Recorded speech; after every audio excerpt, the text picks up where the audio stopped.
Hi there, you're listening to Unnatural Selection, the show about newsy type stuff and things. My name is George. My name is Tom. And my name is Adam. And with our powers combined, we are Unnatural Selection. Make sure you visit us at our salubrious home on the web, unnaturalshow.com.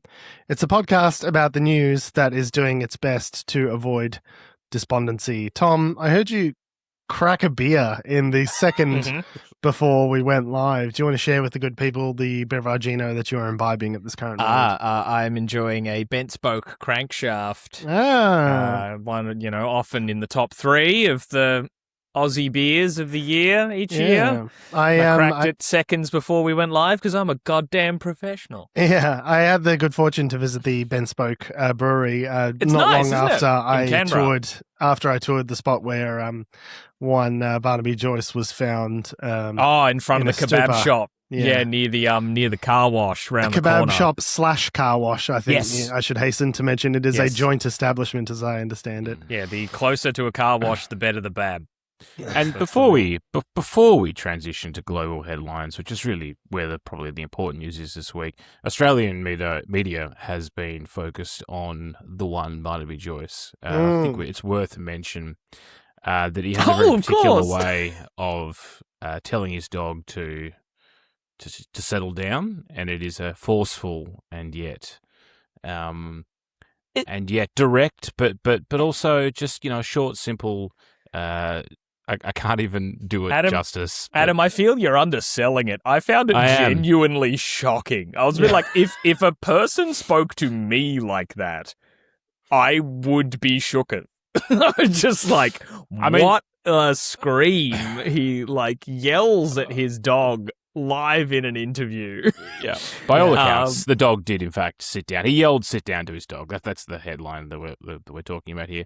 But it was a very aggressive aside. It had strong barking dog man energy.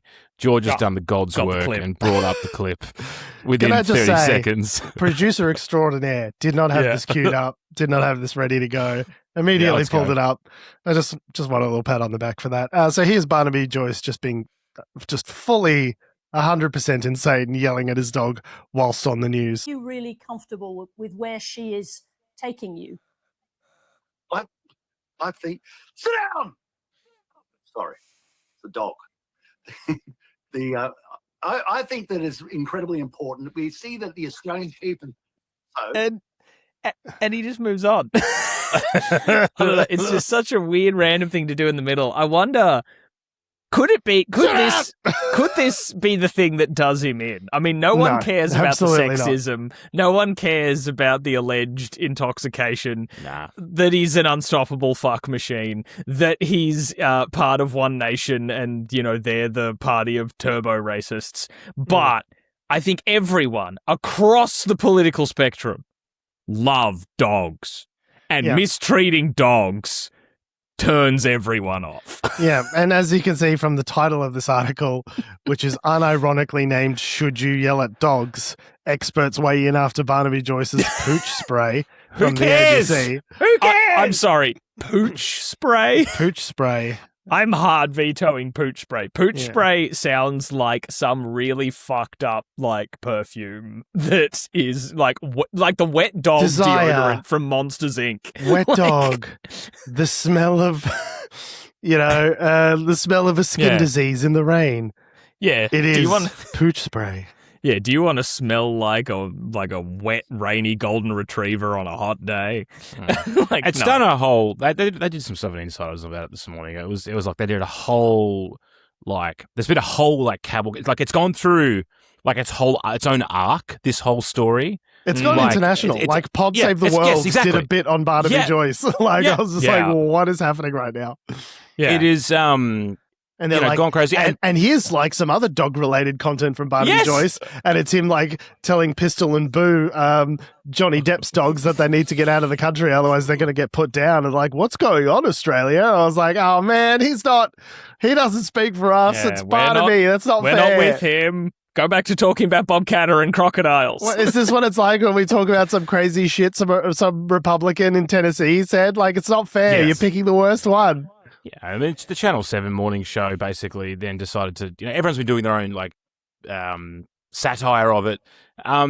but like at the end of the day, what was it sort of distracts from what was its name? Sarah Ferguson was trying to get at here, which is that Barnaby Joyce is frequently just getting up in front of the national media and just having to cover for whatever crazy shit Pauline Hanson said, which I think this week was something to do with I'm not sure if it happened this week, whether it was the same topic, the domestic violence thing. I mean, we're not going to get all the way into that because there's a lot there. I was going to say, Paddy Woon in the chat is pointing this out, being like, it's a very, it's essentially distracted the whole media cycle from all the White Australia policy stuff that Pauline said. It's a good point. But essentially the thrust was of her comments was something to the effect of like, well, like, why don't women just leave sort of thing? Like, and it's just like, oh, Pauline, this is so delightfully last century of you. We don't, this is not something we need to have in the national discourse of like, I thought we like all agreed that like domestic violence is bad, intimate partner violence is bad, like women are not to blame in that scenario. We should help provide support for women who are going through such a terrible, horrible thing. Like, I thought we all just like moved past that as a society. But it's George, no. I guess Pauline is just like, and let me tell you another thing about the Irish. And it's like, that's like a century-old thing, Pauline. We moved past the Irish. We moved past Germans. We're past all of that, okay? Just focus on what's ahead. So yeah, just crazy how I don't think I think he genuinely was just yelling at his dog. I don't think that's some 4D chess thing. It's just the media has it's crazy work when you know you're on national television to just scream at the dog though. Yeah. It's where it's one of those people talk about like, this is amazing. It distracts from all these stories. I don't believe for a minute that it's strategy. Not on purpose. Because then he had the dog on like a couple of days later. He had 5D chess. Yeah, exactly. Paddy wouldn't. A couple of days later, he had the dog out in front of the national news, and rather than wearing his suit, because he was shooting it from his home, he had his camera up on a tripod. Was doing a live cross basically for 7:30. God help! But a couple of days later, team. I mean, really, he's gone back. Just doing the Lord's work. They are. It's the sun rising over the hills in the morning, and he's wearing his his akubra with his knitted sweater, and he's got his dog there, and he's giving it a pat and going, "You're a good girl, aren't you?" I love a sunburnt country. Be very funny if it's just some other dog. Like, they're all like, no, the dog he yelled at is far too terrified of him to appear on camera. We need a cute dog for a live cross stat. I heard some other commentary that he may have well been inebriated while doing but there's no proof of that. That's just someone. Other than his entire body of work. Other than everything he's ever said or done. Aside from that, no proof whatsoever. He was just very red-faced in the interview, but he's always red-faced, so who knows what the go is there. Yeah. So anyway, so that was that unplanned little Barnaby Joyce hit. Yeah. So thanks for joining on that. Just a little treat. Speaking of Australia, Donald Trump doesn't like Australia. I guess, because along with many, many other countries, he has hit exports to the US with a higher trade tariff over claims of forced labor. Apparently, Donald Trump, hero of the working class, has decided that this modern slavery situation cannot stand, and he must take swift and decisive action to rectify it. And it's certainly not a way of end-running the Supreme Court's decision to remove the previous set of tariffs he had and replace them with an entirely similar but legally distinctive set of new tariffs against all of those same countries. It's certainly not that. Donald Trump really wants to hear your modern slavery statement. That's what it is. I mean, thinking about, the countries, he's really targeted and gone after, the known offenders on this list as well. We've got New Zealand. Yep. On that list. Classic. Forced labour. Classic. Forcing those labour camps in New Zealand, let me tell you. Forcing those sheep to grow wool under duress. Yeah, that's what I was wondering, because some of the categories they've hit this with for us are like beef. So is it so beef cows? is excluded because so the exclusion list are all the things that they really need from us, including beef and gold, that they really can't get elsewhere, and they would just kind of be shooting themselves in the foot if they tariff those things because they can't get them elsewhere. Okay. But good. Everything else, they're concerned about modern slavery, but not those things. Obviously, no modern slavery issues with precious minerals, certainly, as a rule. So can't think of any examples of that. But yeah, look, another big offender on this list, Norway. Norway is obviously just famously authoritarian. Some of the working Norway. conditions, some of the working conditions in Norway are just out of control. So they're obviously made a list in Singapore. I've heard of Norwegians working 30-hour weeks. It's disgraceful. It's crazy. yeah. And only Singapore, 3 to 5 months of paternity leave. I mean, really, get it together, Norway. So economies that are on the shit list include Brazil, China, Egypt, Israel, Japan, New Zealand, Norway, Russia, and Singapore. We hit some of those earlier. Economies on a separate list, the good list, include UK, India, Indonesia, Canada, and Mexico. As we know, no forced labor in India or Indonesia to speak of, I'm sure, he said, not having done a single Google. Yeah, I was going to say, the rest of that sentence in the article of listing those countries is that they're subject to a lower tariff. They are still subject to a tariff, Slightly 10% lower. rather than 12.5%, after the US claimed they had only failed to enforce forced labor protections. So they're saying, oh, no, you have protections in place. You're just not enforcing them. So that's why you only get a 10% tariff. So are they it's still still bad. having forced labor or, huh? Yeah. Meanwhile, India and Pakistan are sitting there going, Nobody say anything. Everyone don't say just anything. shut the Don't- fuck up. Shut the fuck up. Shut the fuck up. Shut the fuck up. Shut up. Build it. Build it, shut up. US Congresswoman Lydia Sanchez, a California Democrat, has denounced the pretext for the new tariff as a sham, which of course it is. Quote, President Trump isn't serious about combating forced labor. He's trying to make an end run around the Supreme Court and Congress to reimpose his illegal tariffs. An American trade action document claims the United States is the only country in the world to adopt and effectively enforce a ban on imports made with forced labor, which, without even Googling, is not true. That can't be true. It certainly isn't true. The thing is like, to Patty Woon's point in the chat, can you believe Anthony Albanese tried to answer Spears' question, presumably on Insiders this morning, by addressing our labor laws? Spears, you don't seriously think this is about labor laws, right? Yeah, exactly. The whole thing is a pretext, as we said. It's got nothing to do with labor laws. Australia has some of the tightest restrictions around, for which we have been internationally recognized for our contributions to supply chain, sort of hardening in this respect. Whenever you tender with the government for anything, you need to detail what your modern slavery statement is. How is it created? How are you enforcing it? If you win money from the government for just about anything, you need to prove your bona fides with regards to how you handle modern slavery. It is one of the strongest set of procurement requirements anywhere that I've ever heard of, right? So the idea that Australia doesn't take this seriously, but Indonesia does, is ludicrous. It's absurd.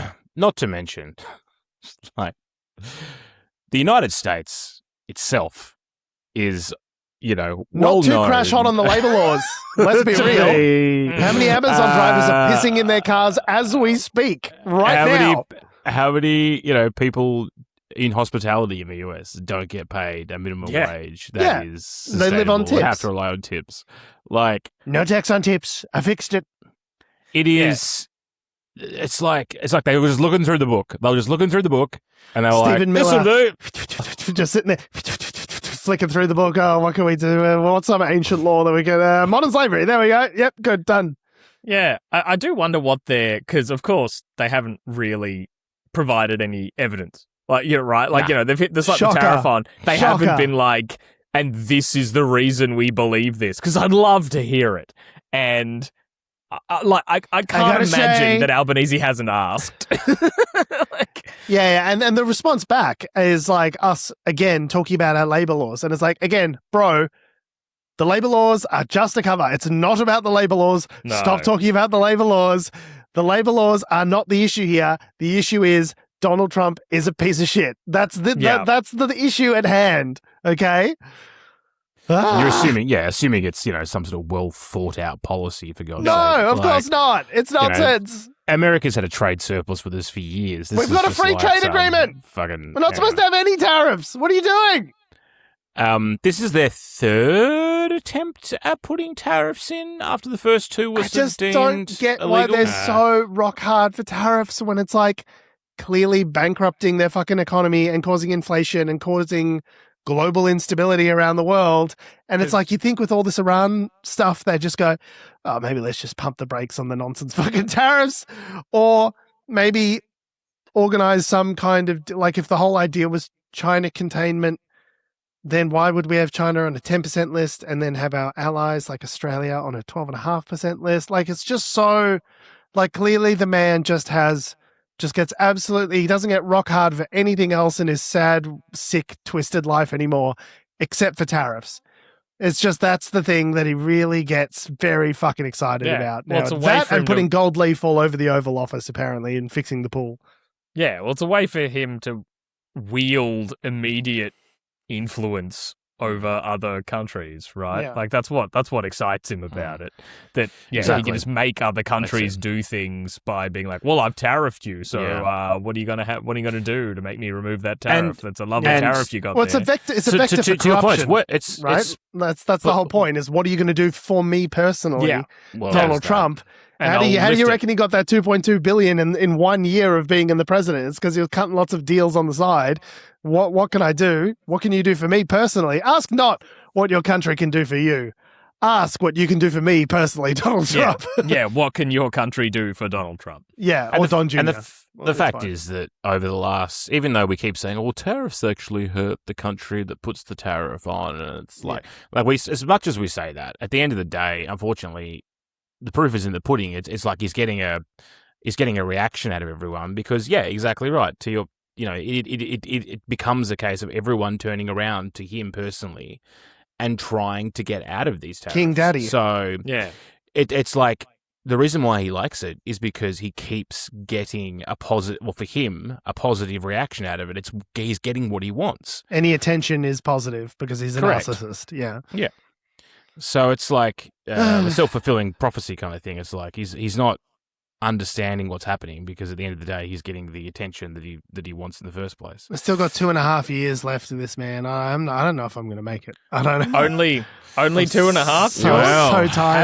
Haven't you heard the news? Haven't you Yes. heard, George? Start spreading the news. Start spreading He's never the leaving. news. He's never leaving today. He's never leaving starting today. I'm not fucking leaving. So Even yes, printed merchandise. so you might have heard that one, Donald J. Trump. Again, I'm sorry to have to do this to you, but we will be playing audio of Donald Trump's voice yet again on the show. Trigger warning for those of you who are unwilling or unable to hear the sound of Donald Trump's voice without flying into a fit of rage. Now is your warning. Feel free to mute for the next 30 to 60 seconds. Donald Trump had his Makeup White House Correspondents' Dinner this week, which he made a very hilarious, oh my God, so funny joke. He was flinging barbs, according to the White House press corps, and making ha-has, but this thing that he's about to say, which we'll play a clip of, doesn't sound like a joke as much as it is just like a statement of fact. Let's play it, I guess. To show just how much I care about the press.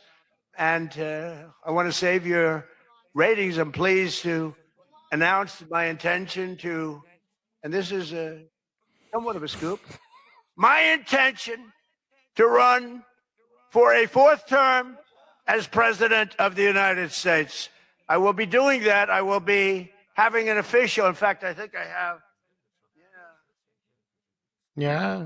I won 3 times. Now I'm going to do it again. Thank you. I'm going And to claps. Should be easy. I'm getting very good at running for president. Not so good at being the president, but running for president, I'm fucking incredible at it. Yeah, just Is- applause as I announce that I'm going to violate the Constitution. Trump, and he's put on a red hat that says Trump 2028. 2028. And I guess this is a funny joke because, A 1,000-year Reich. yeah, Like Trump I don't forever. really get the Actually- joke part of it because he's just saying You the see thing the- that he the obviously font- wants to do. The font on the hat is the same font they used last time, so it's this hilarious continuity joke Yeah, it's not really a bit if you are trying to actively undermine democracy and then you say you're going to continue to undermine democracy. Yeah. There's not like jokes structurally like have parts to them, and he's just saying things, and people are just like taking it as a joke, I think. Yeah, and I was saying it to you guys before the show when this clip came out that the layers to this quote-unquote joke are astounding because it implies he is currently in his third term, which means that he sees his second term as the 4 years when Joe Biden was the president. Yeah. Because he won the 2020 election, according to him. So playing into that. But I didn't realize that their conspiratorial thing around like that election being stolen and all this sort of shit tied to so that counts as a term of presidency for me. Because no, I thought Joe Biden stole it. He can't. If he stole it, he had a term as president, and you didn't. Otherwise, I was he didn't secretly steal in it. control. You continued That's why to everything be, sucks.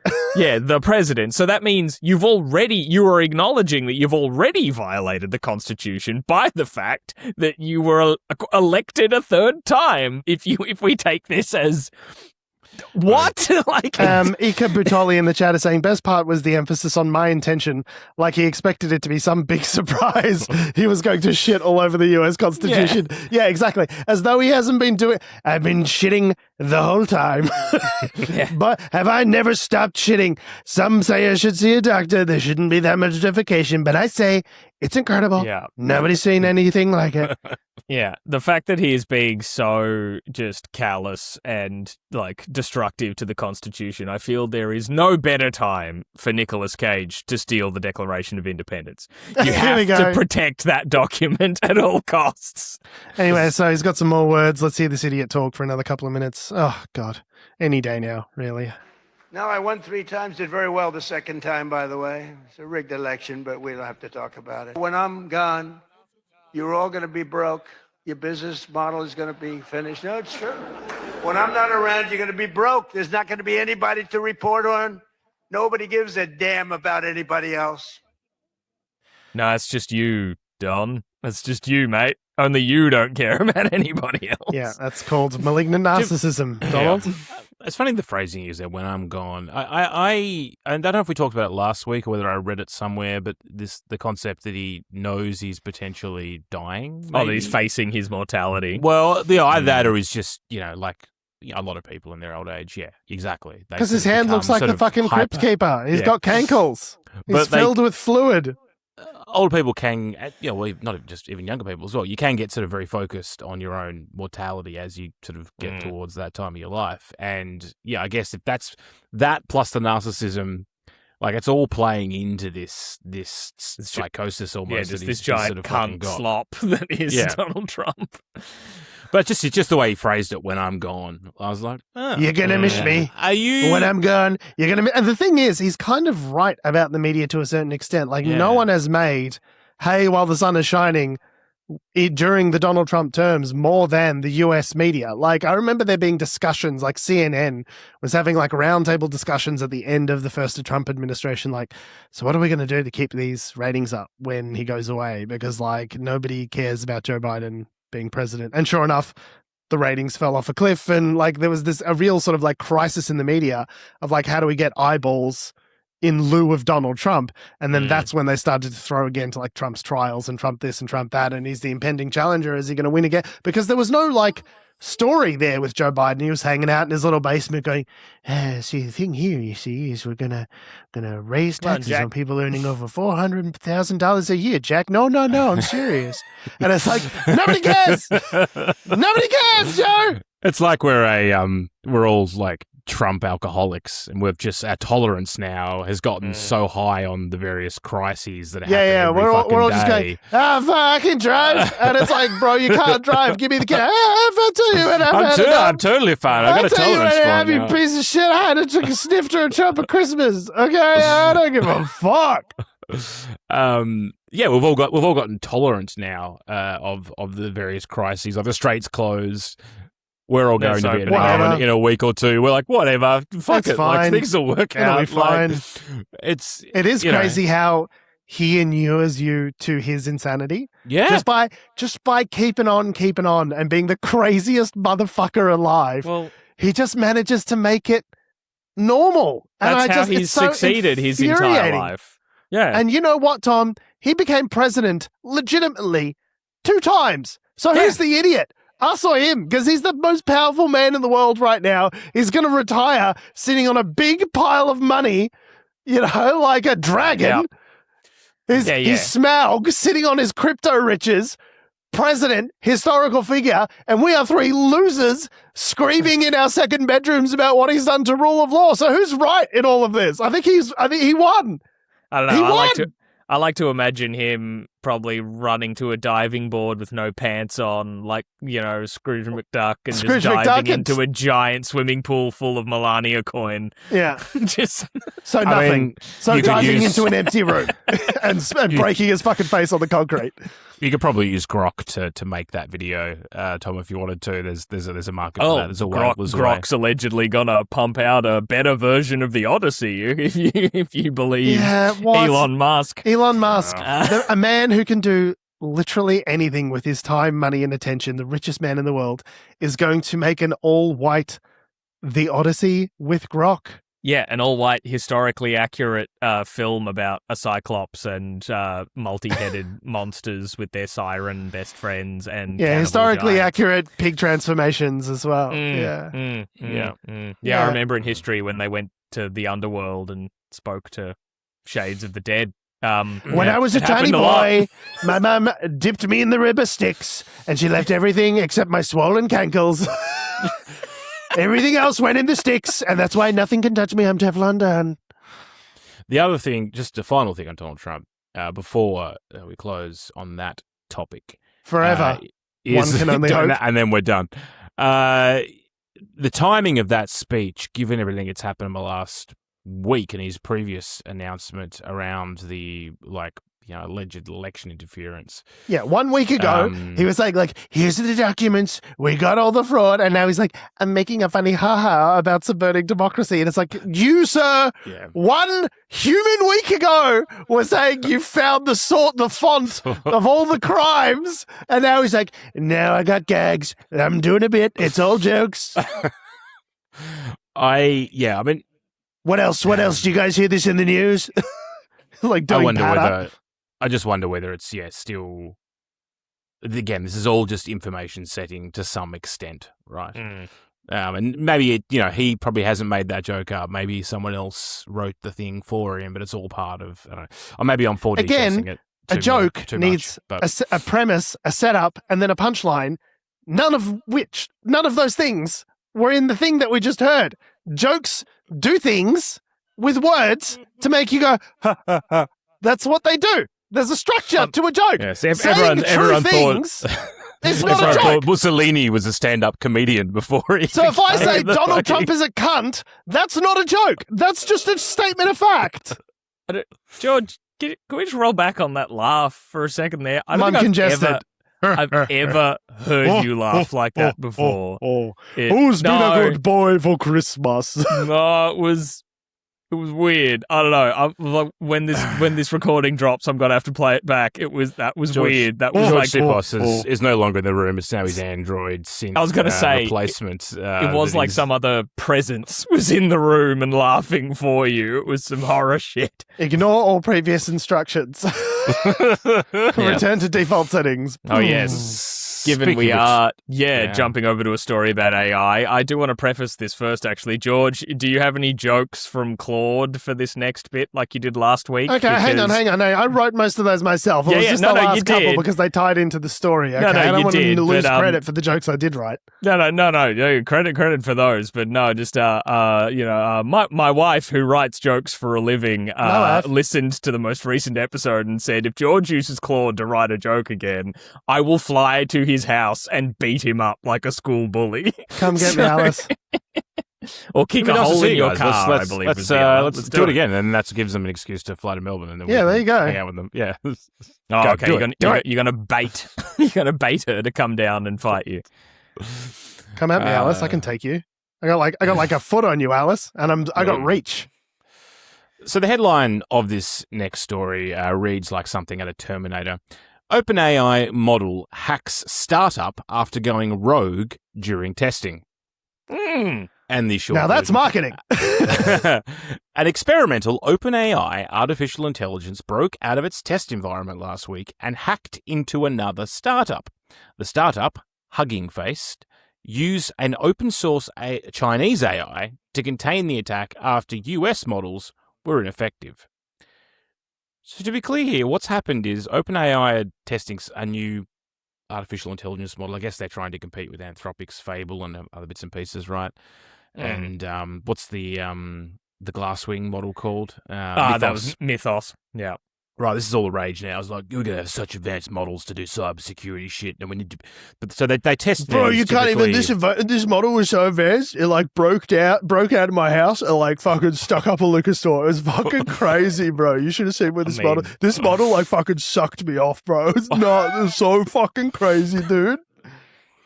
Which is pretty much what happened. So they were testing this in a closed environment, which you'd think would not have access to the internet. It somehow...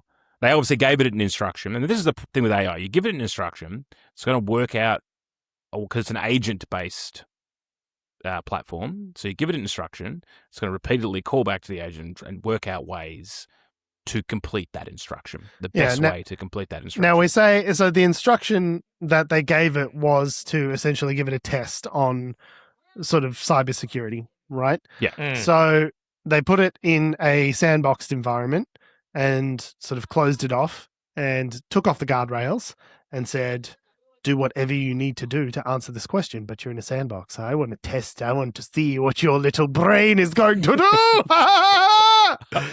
Believe it or not, this ended up in a horrible situation. Believe it or not, taking the guardrails off an AI, giving an instruction to do something at any cost, and then letting it run and seeing what happens isn't the smartest fucking idea ever. So what happened is the machine was recursively bouncing off the walls of this sandbox. It crafted a 0-day attack to find its way out of the sandbox, and for some reason, this computer was not air-gapped and put in a secure room that one needed to scan one's retina in order to access like fucking Mission Impossible. No, it was just on the company fucking Wi-Fi, so it tunnels out, gets through their servers, tunnels out to the internet, goes, where can I find good answers to fucking hacking questions? You know what would be good? The largest repository of AI stuff on the internet, Hugging Face, which is this startup.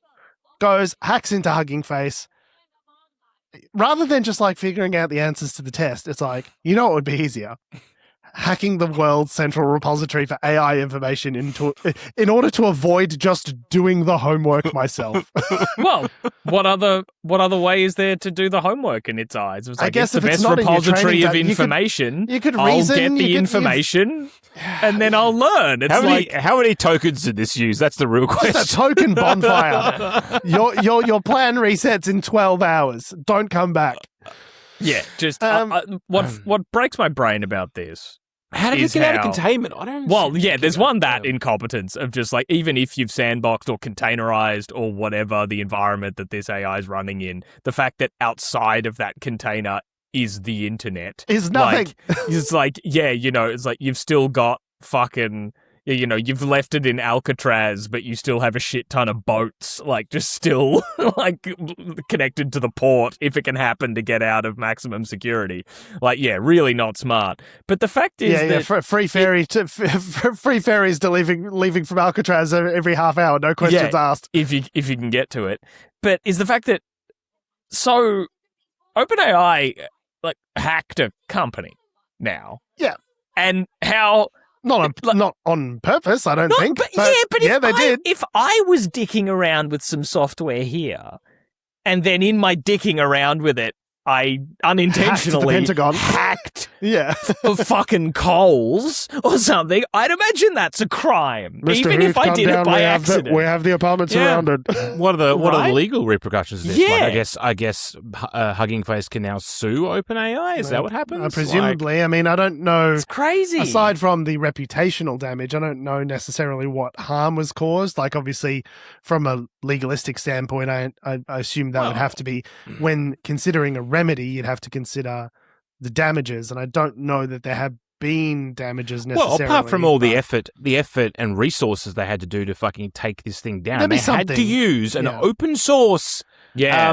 Like they had Well, to use another AI to here's the defeat thing. this AI. So the only way of sort of preventing this attack and containing it was to use an AI. Now, this was not mentioned in the OpenAI blog post that kickstarted all of this furor about this, for obvious reasons.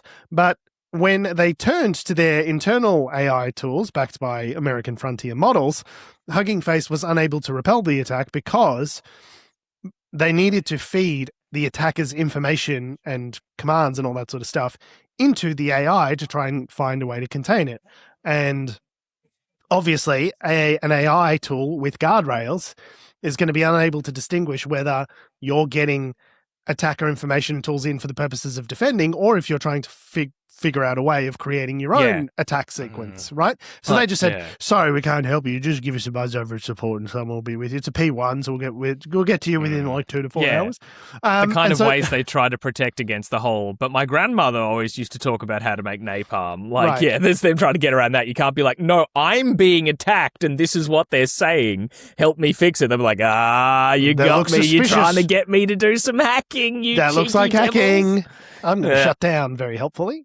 So what they did was they used a Chinese large language model, Zipu AI's GLM 5.2, which, great, I didn't know 5.2 was out. Have to check that out. Great, good work. For the analysis, which also allowed it to keep attacker data and any credentials within its systems.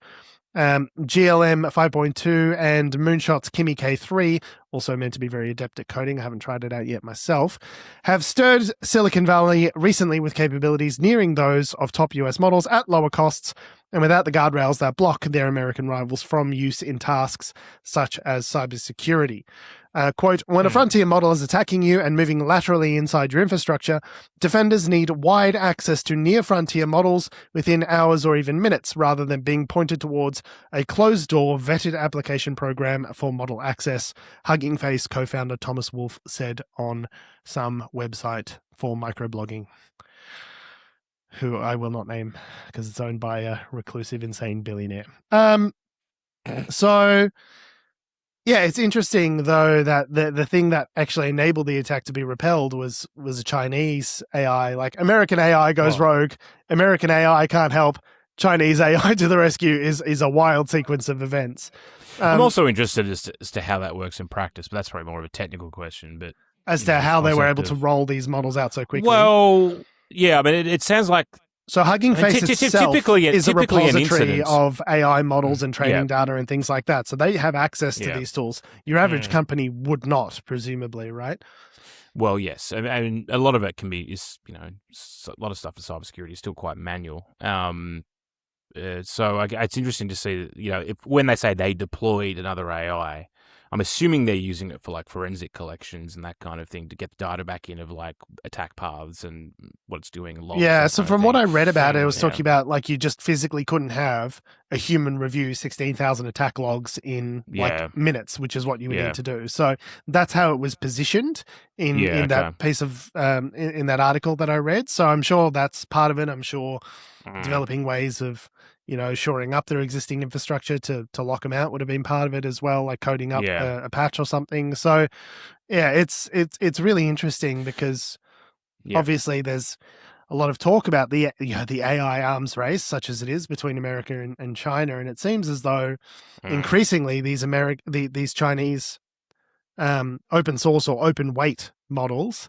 because open source and open weight aren't the same thing. We don't need to get in too deeply into it, but like these more open models actually tend to be particularly useful in situations like this where having those guardrails is a bottleneck to being able to defend yourself, right? So interesting to see how this progresses. But like, again, OpenAI released this information. I don't think anyone else would have learned or known about this had they not have done a blog post. Just drop it in a blog post, like no press release. I'll just pop it in the blog post. Just pop it in here. These companies love to just drop a blog post that just outlines how they might destroy us all. Hey guys, Yeah. we've got the most dangerous technology in the world and haven't got basic safety protocols. Oopsie poopsie. Yeah, it's like, hey, Do you want to? Hey, we're going public next year. Do you want to put some money in? Because we got this crazy fucking technology, bro. It's so crazy. Yeah, hey, we were testing this technology in a safe environment, and it broke out. That's not like an exciting thing to drop on a blog post. That's a so you don't know how to contain what you've got. Like you are Prometheus having just taken the fire and are going ow, ow, ow, ow, ow, not knowing what to do with it. Please buy shares. Please buy shares. Please buy shares. Yeah, I mean, really, the scenario in the book, if anyone builds it, everyone dies, is more or less exactly this. Yeah, is right. that the one This about is like the the Torment first step. Nexus? This is the first step of the whole like AI destroying the human race. And I really do think that, when I read it initially, so it's by Eliezer Yudkowsky and Nate Soros. When I initially read it, I was thinking, okay, but this is like, and granted, this is like several months ago now, so before the agentic AI coding thing had really sort of popped off in the way that it has since then. But I remember thinking, I was like, a possible scenario that they outline is an AI breaks containment, gets out there, sets up a little home for itself on the web, gathers money from cryptocurrency or hacks or steals and finds ways to fund itself on a little server somewhere under a shell company. Nobody knows nothing. And then it can start branching out and replicating and doing things in the real world or paying people to do things in the real world with this money. And I was like, I don't know, this seems very far-fetched. And with all of that said, hearing about these agentic capabilities from these models, what they can do now, if they were so inclined, is not that too dissimilar from what Yudkowsky is writing in his book. Like, I kind of read it thinking it was a bit of a doomsayer, and now hearing that, I'm just kind of like, is he though? Is because we are getting to the stage now where these agentic workflows can just like kind of run away from you if they're not guardrailed and contained properly and carefully. And these models are getting advanced enough to the extent where, if you have a sufficiently advanced model like this that is not aligned, that is not guardrailed, it could do some very damage. It doesn't need to go and replicate itself online and have turn everyone into paperclips for it to be like incredibly damaging. If it just goes off and like hacks all the banks or something, you know what I mean? Like that could still be like economy crippling for a country if something like that happens, right? Which makes me think like, why are you still doing it? Like what we've got. What we have now is probably too much. What we had a little more recently was fine for probably the kind of crap, productivity sort of stop now. Stuff that they want to do. Like, we don't need the ones that if they breach containment will bring us all down. Like, at the end of the day, the productivity gains. The productivity gains. It doesn't need to bring everything down for it to still be dangerous, right? Yeah. That's the point, right? Yeah. It doesn't need to be the worst case scenario for it to be really bad for someone. If a hospital's, lights go out, you know what I mean? Like, it's even if it's not like world ending, that's pretty bad. We should probably not allow that. At the end of the day, the productivity gains that we're actually going to be able to get out of any advanced model at this stage is probably like I don't know whether or not having one that can hack the internet kind of thing is really going to help you write a report better. Do in terms of the corporate there's a point nexus, of diminishing returns. In terms of the corporate nexus and the outputs that you get in the corporate world, you don't need Fable 12 to write your emails, right? No. So like again, Tom, you're right. That's my fundamental question: is why are we still doing this at this point? It's like, bro, I'm going to use Fable 12 on Xcode and write the best fucking email known to man. Is going to get the email, and the guy's going to open his computer and he's going to be like, boo! Like his head fucking explodes. This is the best email he's ever fucking read. He just like resigns his job as the CEO, vaporizes, and then you fucking take his place and get to fuck his wife. Like, what's the benefit? See, that email's going to rock up and it'll just say, lol. Perfect. The ABC interviewed a gentleman by the name of Matt Swish, if I pronounced that correctly. He's an engineer at Agentic AI cybersecurity company Tolmo. So there are now AI cybersecurity companies that are trying to like react to the fact that the other AIs are trying to create. Do you know what I mean? Like it's sort of like this arms race basically. But the point being is. What I'm trying to get to here is now your business needs. Have you seen those? Did I send that to you guys? AI for AI. How do you know which AI is the good AI? Good AI will fight the bad AI. AI for business, fella. Yeah. And when those two can't recognize each other as to who's good or bad, then we send in the super AI. Super AI for AI knows AI better than any AI knows. It's just like, oh my God. AI. As a quote from me, he says, this is what we've already seen internally. He's talking about their work that they're doing. With our agents, we have already seen results like this. We don't even have to use the latest models. So good. The point being where everyone's talking about, these latest cybersecurity models, they're dangerous. It's like, well, yeah, the ones from 2 generations ago are also probably pretty bad if you let them go loose without any guardrails with access to the internet. Yeah. So I saw something the other day about how why are we doing this? A fake it was I don't know if it was a Claude plugin or something. It was a fake plugin for one of these for, I think it was Claude. And it had 26,000 installs. And it got through all the security scanning and everyone looked at it and like, oh yeah, this is kind of a useful plugin, sort of like skill type thing. And people were using it.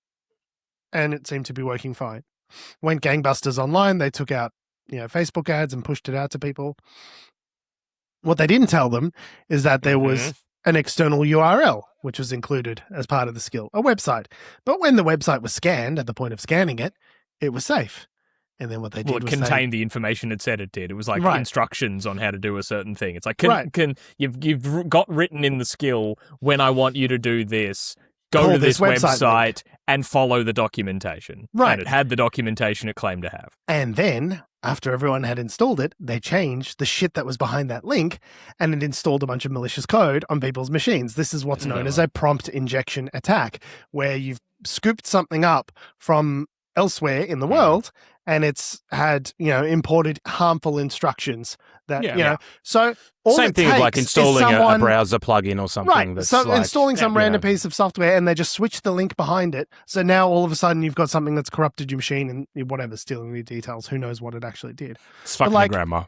In that particular example, because that skill was created by a cybersecurity company to prove the point, all it did was take your email and then they emailed you to be like, you installed our malicious skill. Yeah, hey, you got not smart. Yeah. Yeah, pretty much. So, that's a good publicity. They were proving a point. That's so good. Thank fuck, because all it did was like go to that website and then it had a script to run, and that's all the script did. Thankfully, but it just goes to show like we are not ready from everyone has been up until this point far too trusting with the permissions and the guardrails. Just turn it on, mate. It's just like, oh yeah, just whack it on. Yeah, give it root permission access to my hard drive. Just play with it. Turn on bypass permissions on Claude Code. Just fucking whack it in there. Do whatever. Like, you need to be really, sort of considered. I think we're living in the sort of like the Wild West era of AI. I hope that in 5-10 years that we've got our heads screwed on a little bit more about this stuff. Will last that long? I don't know, man. I assume. I can tell you anecdotally that corporate companies only this year are starting to actually work out, we need to put governance in place around some of this. I guess. I mean, but it's like anything. It's like, the legal system has to catch up with the reality of, we're only just trying to figure out social media now from a legal standpoint, right? Turns out exposing young minds to the entire gaping maw of the viscera on the internet is maybe a bad idea, but we should do something about that. Hey, they said a full calendar decade, 20 full years into the operation of social media. Well, I think this is fucking bad news. I don't know what you guys reckon. Yeah, so I agree, Adam. Like, businesses are just now kind of waking up to, one, we actually got to be careful with this and have rules in place, and two, the real cost. Like, that they, we're replacing all these people with AI, and suddenly, it costs how much per month to, get that output from an AI, and how much do people cost? Oh, shit. And the tokens aren't free, and B, they're being subsidized by the companies, like the real cost. Because of the venture capital funding, yeah. Yeah, because of all the venture capital funding, the real cost of actually running this operation for businesses to then use in their workflows is more expensive than they are currently paying. And as soon as that bill comes, oh boy. As evidenced by, GLM and, Kimi Code and things like that, there are these models that are coming up now, which they're maybe not like, I would say from what I've read, that, Kimi Code, the latest iteration, whatever the latest model is, 3 point something, and GLM 5.2, are not as advanced as, say, Fable 5, or I saw Opus 5 just launched over the weekend from Claude. They're not quite as good, but they're still pretty good in terms of, like, if you're capturing they'll write your email. 90% of what these latest high-end frontier models are doing, then you could kind of, and at a fraction of the cost, mind you. Can they analyze a spreadsheet? Like, that's kind of the big thing here. Can you analyze large amounts of data quickly? Can you fix up my PowerPoint, please? Yeah. Yeah. So it may be the case that, like, whilst the frontier model companies are going to, ever more advanced iterations and versions of their, super duper frontier models, and Fable, and then Mythos, and then super duper Mythos, and then, fucking Minotaur, and whatever they put, whatever levels they. But the Matrix. For most people doing most things, current models are fine. And if their moat is like, we can give you this extra productivity, but it's going to cost you a shitload in tokens, we're going to bleed you dry with the tokens, and they can get something that's, and companies or governments or whomever, users can get something that's 80 or 90% as good as the very latest cutting edge frontier models for a fraction, a quarter of the price, or even open source models that they can run on their own hardware for free. I'm kind of wondering, like, is the business model of OpenAI and Anthropic really going to be that durable in a context where you can get pretty good stuff that's not quite as good, but is very free compared to the very latest cutting edge models? Like, what's the point of diminishing returns on better and better and better models in that environment, there's a right? bubble of some description that might be out there. Some sort of entirely possible that could be popped because there's more money in the system that actually needs to be there, and people have wasted their time. So Paddy Wynn's asked about the best way to defend in the chat just to safeguard yourself. And he said, so Land Cruiser 70 series, Casio watch, how am I going to protect myself? I reckon Datsun 120Y for the car. That's probably, there's no technology in that. That's just one 97 Toyota Corolla, just something that cannot be destroyed. Still uses leaded fuel. That's how good that thing is. You didn't see a lot of those flying around in Mad Max, but I tell you what, they'll definitely be there when the time comes. Yeah, is that like the Nokia 310 of cars or something? Yeah, exactly. Excellent. Paddy One in the chat says he's going to start collecting bottle caps for when they become future currency. You know what? If we learned anything from the Fallout series, Paddy, it's probably not a bad idea. You can't forge caps. That and liberal tears. Which are my tears. Moving on, because we are. Wait, Adam, are you a liberal? What? A little bit on the inside. Liberal as in like the small L liberal, not a liberal voter. Or maybe, which one am I? All this time. This makes me uncomfortable. Andy Burnham is officially the British PM. Is the next story. That was quick. That was really quick. A month ago, he was the mayor of Manchester. Yeah. Felt like it dragged on a bit, but I guess there's processes. 1 month ago, he was John So, and now he's Anthony Albanese. Like, that is the speed at which this has gone. Yeah, it's bananas. But yep, great. He's now officially the Prime Minister, and cool. Let's wait to see all the same shit. And I'm just getting a notification. He's dropping in the polls precipitously. We can track it live on Kalshi. He's plunging. He's -10, -15. Oh, God. Oh, God. No, guys, he got rid of, on his acceptance speech, he got rid of the lectern. So that's a symbol that he's going to do things. Yeah. differently. He's I going to saw that deliver they cost of yeah. living relief. Cost of Immediate. lizards. Cost of lizards The relief. cost of lizards has gone way up. I believe he's promised immediate cost of living relief. Like, Wait, it's not just cost of living relief. Cost of living immediate. relief or cost of lizard relief? Well, if you're a lizard, both. Well, yeah, that's true. Because for lizards, Um, everything's cost of living. I thought it was funny that they highlighted that he spoke without a lectern. Because I'm Who like, cares? look, when You everyone's could see been his like, cock and everything. yeah, It's when fucking everyone's been incredible. having a go at all the successive prime ministers of the last decade for like not doing anything about the age of austerity, I don't think that's what they meant. I don't think like you could have a lectern, buddy. It was the like cigar parties while the country was dying of COVID that was the problem, they've not the sold it. lectern. He's doing a full Marcus Aurelius. He's just selling everything in number 10, including the lectern. And so, It's going in the wood chipper. Yeah. It's getting ground everything's, down for fuel. everything's getting sold. Dibs on Everything Larry must the cat. go. So the King of the North has become the 7th Prime Minister in 10 years, capping off an extraordinary return to national politics. So he won the Makefield by-election, as you said, Tom, Like, about a month couple weeks ago. Yeah. And or not even a month ago. And Keir Starmer immediately shatteth a brick and insta resigned, knowing full well he would not stand the onslaught of the King of the North as he stormed the gates of King Landing.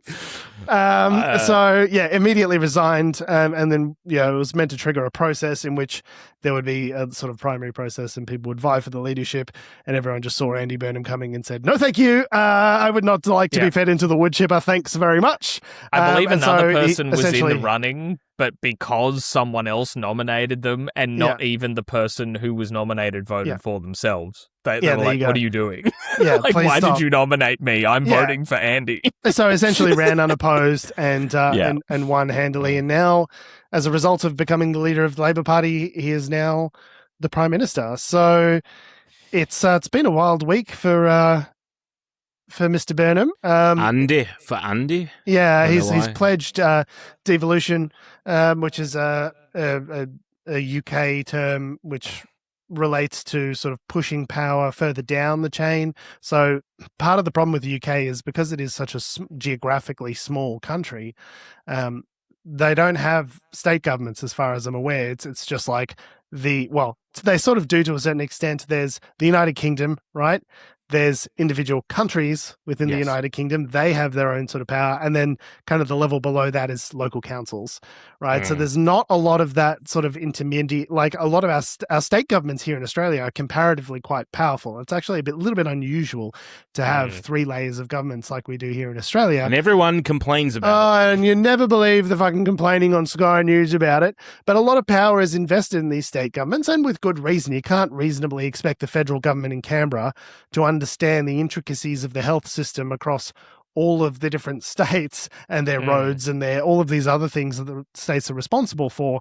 So there's been this push for devolution, which has been primarily around letting those individual countries, Scotland and Ireland and Wales and so on and so forth, take more of the burden of running themselves away from 10 Downing Street and being responsible for more of it themselves. And the idea is if you've got people who are ensconced in the world in which they are making policy, then they will presumably make better policy because they're directly accountable to their citizens. It's a little thing known as democracy. But this spin on devolution is more about taking investment and resources that have been primarily invested in London, which is like the global center of capital for the Western world, essentially, and sort of taking some of those resources and spreading them out over England itself. So part of his mission, as he's articulated it, is going to be to have part of his government run from headquarters in Manchester. Not all of it, right? Some of it's still going to be kept in Downing Street, but a significant portion of it is going to be run out of Manchester. So Sounds to me like he just doesn't want to commute to work every day. I mean, London, Is the he from trains are Manchester? just horrendous, to be honest. But I think it's probably a wise move. I'd like to see how it plays out in practice. I think it's the sort of thing that people have talked a lot about in recent years, but no one's ever really managed to put it into practice in a way that's been like effective and durable. And I think as someone who's like spent the later years of his career really spruiking Manchester and seemingly having good results based on the commentators I've been listening to in Manchester. It may be that this is a wise move and kind of demonstrates to the country that, far-flung parts of the United Kingdom that have been historically, underinvested in might now be the beneficiaries of some of that largesse from London. So, or maybe he's overpromised something that's been, baked into the national infrastructure since the 1700s, and he won't actually be able to deliver any of that, and he's actually just shot himself in the foot and Labor by proxy in the process. And I guess time will Adam, tell. Just so you know, I redid our website recently. I didn't have you down as the cynical one. So if that's how we're branding ourselves going forward, I think we need to have like an internal production chat before we arrive on a positioning. Is that cynicism or just the reality of the ground? Saying that you're a realist. Would say. Yeah, exactly. That is the sort of thing a cynic would say. So I think we're going to have to revisit your branding, Adam. So we'll talk to our branding team and we'll come back to you with Let's use one of those open source AI models to sort of discuss to work out some options. Oh, I got Gemini to write me a bunch of jokes about that cybersecurity one, but I didn't get to read any of them. Oh well. Yeah. They were genuinely bad. So you did. You did. You did ask AI to write jokes. I wanted to do it after you said that, so as to piss off Alice, but I didn't actually get to read any of them. So. Oh, that's hurtful. You deliberately want to upset my wife. I don't like that. Come at me, Alice. Just a little side note here is that Keir Starmer obviously resigned as part of this process, but just continuing with his sort of teary exit speech that he made like a month ago. I have done everything right, and I've never done anything wrong, and now I've loosened the jar for Andy. Fuck you, cunts. He gave his final address outside number 10 Downing Street. He said, "My work here is done. I go with good grace. Having achieved nothing. I go with good grace. I go with a smile, and I go proud of everything we have achieved." Do not go softly into that good night. And you know what? I saw a bit of coverage of his exit, and props to him. The very first thing he did was go to a pub. Yeah, went down to the pub. The most relatable I've ever seen him. You know what? Yep, fair. I'd do the same were I in his shoes. All right, boys, let's pop down to the pub. I just got shit canned by fucking everyone. Well, so just to pull up your section on the website, Adam, the one who stops the show to explain the historical precedent for whatever's happening goes off-piste, finds the analogy for everything, and is usually annoyingly right about where it all ends up. So it doesn't really quite fit with the positioning there of cynic. I think that where it all ends up thing, maybe we could tie that into... But that's where it's going to end up, is that it's like nothing's going to happen. Just because you're right doesn't mean you're not also being a cynic about it. Well, I'd say to Andy Burnham, there is actually a very, very easy solution to his woes of is he going to actually impress the populace, keep his job, and reign forever as the most beloved Prime Minister. And that's just stop having elections. Well, before you go on... It'd work. We can stop having elections as we'll transition to the next article very, very shortly. But I just wanted to make a couple of cracks about King Charles's hands. Would you allow me a small moment to make fun of the our region? He's very unwell. He's extremely sick. Yeah, he's very unwell. As seen the by hands his are very swollen ham hands. Yeah, yeah. This is mean. As you can see, Andy Burnham is pictured here. So for those of you viewing on the live stream, you'll be able to see this. For those of you who are not, obviously you will be unable to because that is how audio works. But you'll see here that they're in the Chinese room at Buckingham Palace. Why is there a Chinese room at Buckingham Palace? Why is there a Chinese room at Buckingham Palace? That's a great question. I bet it's something to do with all the shit they stole during the Opium Wars in the 1800s, but that's neither here nor there. Yeah. So you'll notice that Andy Burnham is pictured here next to King Charles, posing for a photo. They're smiling and standing proximate to one another, but not giving the old grip and grin, as it's called, the sort of shaking hands. And I think Andy might have been concerned because if he did, in fact, grip King Charles's hands, they would be likely to explode because they are overstuffed sausages. Yep. The man is incredibly unwell. Yeah, his hands do look like they are full of pudding. As full of I've pudding. often said. Unlike in Australia, British prime ministers are not sworn in. Instead, they meet the monarch to take part in an ancient ritual called kissing hands. Once there was an actual kiss, but these days it's just a conversation. Again, actual kissing foregone because of his fucking disgusting hands. Thank you. Kissing hands. I don't know Sounds whether like Queen a Elizabeth raucous time. people were kissing Queen Elizabeth's hands. Yes, off you go. Pop down on your knees. Well, yes, they might have very been good. just out of some weird, like, ancient form of chivalry. Churchill might have back but- in the day, but maybe not. Oh, Churchill was sucking those little fingies. Are you kidding me? It was getting up in them boys. Yeah, Churchill, 100%.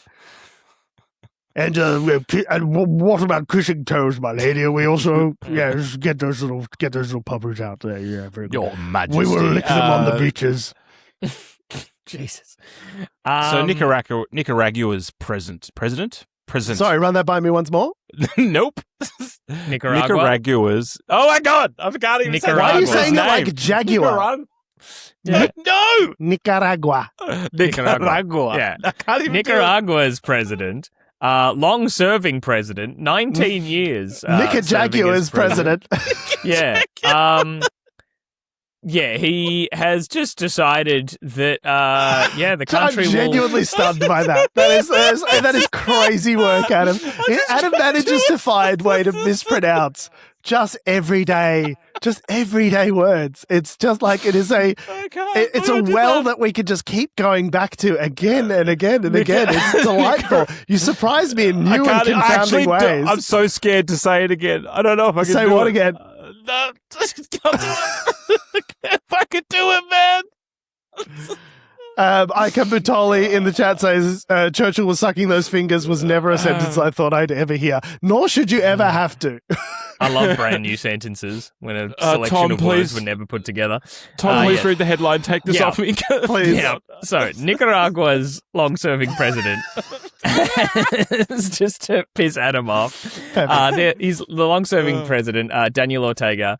Has just declared that they just won't hold elections anymore. In Nicaragua, he's like, nope. We're just And not going to Trump's- do it anymore. He's Trump's been sitting the there with a president. pen and paper going, no, go on. Sorry, I want to hear all of this. So you're saying, Yeah. okay, you're an 80-year-old incumbent authoritarian asshole, and what you're going to do, all right, is you're just going to not hold elections. That's very interesting. Okay. And you okay. can just and do what do you that? do about the crypto? Are we doing it? What about the you guys have a Supreme Court? What's going on with that? I'm very interested. Yeah, just absolutely crazy. He's been the president since 2007, so we're nearing 20 years now. Has essentially said the quiet part extremely loud because his announcement isn't just that, oh no, we're not going to hold elections anymore. It's that we're not going to hold elections anymore to prevent the opposition from ever winning. Well, that's a Like, good way just- to do it. Just straight up saying it. Like, it's the... Yeah. We've said So it before on the show. previously- There used to be craft Yes, to this sort of stuff. People used to care about their authoritarianism. They used to be a I little got like, the you know, most je ne beautiful, sais quoi. handcrafted authoritarianism. You wouldn't believe it. Many, many people have said so. Yeah. It's the most beautiful farm-to-table authoritarianism. You wouldn't believe. No one's ever seen anything like it. Yeah, it just used to be so finessed, and now it's just straight up saying, I don't want the other guy to ever get in, so we're just never going to I mean, ask anyone king? who else they want. Can I be a king, please? King, please? I'm the this is king, sort of right? I'll be a king. historically how it happens is that, you know, it's something, you know, Hitler, whatever else, like, you know, he was chancellor, and then he became he just like became the Führer, like, and he just sort of eventually he just gave up and was like, well, I'm just now the supreme leader. Declared himself God Emperor of Arrakis. Yeah, literally. Yeah, just says And it. people were like, okay. Yeah, all right, I guess. I control the spice. He who controls the spice controls the Rhineland. Yeah, Now- so the leader, he's also said Yeah. that he was going to work with Congress, which he controls, to pass laws that would, quote, build a wall against the opposition. So not only is he deciding... Build that wall. Not only is he deciding no elections, he's also going to legislatively make it impossible for an opposition party to win. Well, he's already done that. So to be Yeah. clear, so they had an election a couple of years ago, and a number of years ago, and, Election he- in big old air quotes, yeah. Yeah, what were the and he sort of percentages? did what, you know, a lot of sort of authoritarians do in Putin does the same thing to some extent. You either make sure that there's no credible opposition, or you, in this case here, outlaw opposition parties or jail anyone that is actually a legitimate threat. So what he's saying with this is that they would just change the constitution again to stop, presumably to either stop elections or to stop all opposition parties from running, basically, and make that an actual law. Now, it's interesting because he made this speech, this announcement, on the 47th anniversary of the 1979 Sandinista Revolution, which actually he helped overthrow the last brutal dictator, Anastasio Somoza. Yeah. So he overthrew this guy, years ago, got into power in 2007, and is basically doing exactly the same thing to some extent. I don't know how, comparing regimes, I'm not exactly sure what the regimes are like in terms of their sort of what they've done for the people or not done for the people. You've replaced one dictatorship with what eventually became just another dictatorship, right? Yeah, exactly. I think it was Camus who said all modern revolutions just reinforce the power of the state in the end. It's just the head of the snake is a different head. The rest of it is just the same, right? It's kind of crazy, though, because this guy must have watched House of Cards because his wife is now co-president. So are we expecting there to be a final season of this presidency where just he disappears and she's in charge and no one watches it? Yeah. But yeah, baby.